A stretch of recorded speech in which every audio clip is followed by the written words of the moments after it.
They told you that domestic violence counts when bones are broken, when eyes are swollen, when police siren screams at midnight. But what if I told you some of the most dangerous abuse actually happen in complete silence? Behind perfect smiles, inside marriages, everyone actually envies. What if the person slowly destroying you never raises a hand, never shouts, never leaves a bruise, but leaves you empty?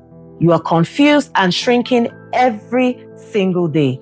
This abuse is what nobody talks about, and it's ruining homes more than fists ever did. You can be married, living in the same house, sleeping on the same bed, and still be abused every single day. Not with fists, not with kicks, but with silence, with denial, with control. I call this calculated cruelty wrapped in respectability.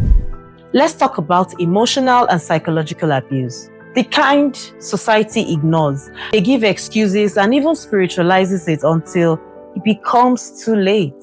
Picture this: spouse who deliberately withholds affection and intimacy, not because of mutual understanding or health, but as a punishment, as leverage, as power. A spouse who controls money so tightly you have to beg for every basic need. A spouse who speaks with malice, nurses grudges for years, and makes sure you feel unwanted, unworthy, and invincible. No slaps, no punch, yet every day you lose a piece of yourself. And when you finally speak up, people say things like, "At least they don't beat you," or "That's just marriage," or better still, "Pray about it." But let's get something really clear. Abuse is not defined by bruises alone. Abuse is defined by harm, control, and domination. Psychological abuse works quietly. It rewires your mind. It makes you doubt your feelings. It convinces you that you are the problem. Over time, you stop recognizing yourself. You become anxious. You walk on eggshells. You over-explain. You apologize for existing, for breathing. You start believing love must hurt. And the scariest part, many victims don't even know they are victims. Let's talk about money, for example. Financial control is one of the most common yet ignored form of domestic violence. When one partner intentionally denies the other access to money, controls spending, or makes you account for every coin, every dime, while they live freely, that's not being responsible. That's control, that's power, that's abuse. What about emotional starvation? Being constantly criticized, being ignored for days, being spoken to with sarcasm, contempt, or coldness, being compared to others, being made to feel like you are never enough. That kind of environment slowly kills your joy, your confidence, and your self-worth. And then there's something people are afraid to also name: intentional withholding of intimacy, performing your conjugal duties. They use that as a weapon. These are not mutual boundaries that has been set. It's not a healing season, but it's a deliberate denial used to punish, humiliate, and control. When intimacy becomes a tool instead of a shared bond, the relationship turns into a battlefield. Some people stay in marriages where there's no violence on paper, but there is this hostility in the air. Love has been replaced with resentment. Communication has died. Hatred is quietly nursed, and smiles are forced in public. Silence screams at home. And because there's no visible injury, the pain is dismissed. But research and lived experiences tell us this truth: emotional and psychological abuse can be just as damaging as physical violence. It's linked to anxiety, depression, loss of identity, and long-term trauma.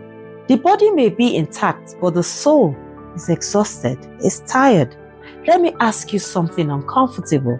If a home feels unsafe emotionally, is it really a home? Many people are trapped in that kind of marriage. They stay because of shame, because of religion, because of children, because of the society, because of public opinion, because society has taught them endurance is love and suffering is a virtue. They stay hoping things will change while slowly disappearing inside. This is not a call to hate marriage. This is a call to tell the truth about it. Love does not control. Love does not punish with silence. Love does not starve you emotionally or financially. Love does not enjoy your pain. Real love, it communicates. Real love respects. Real love seeks healing, not dominance. If you're watching this and something inside you feels sin, if you are nodding quietly, if this video feels uncomfortably familiar, know this: you are not weak, you're not crazy, you are definitely not alone. And if you're someone who has never laid a hand on your spouse but uses silence, money, contempt, or emotional withdrawal to control them, this message is for you too. Abuse doesn't stop being abuse just because it's socially acceptable. We need to change the conversation. Domestic violence is not only physical. Abuse is not only loud. Danger does not always announce itself. Sometimes it whispers every day until someone forgets who they used to be. Now I want to hear from you. Have you ever witnessed or experienced a form of abuse that didn't involve physical violence? Do you think society ignores emotional and psychological abuse in marriage? Drop your thoughts in the comments. Let's talk honestly, respectfully, and boldly. And if this message opened your eyes, please share this video. Someone might just need it more than you think. People are going through a lot. And if you believe conversations like this matters, please subscribe to this channel. This is a space for truth, healing, and real conversations we are too afraid to have. Because silence protects abusers and truth saves lives.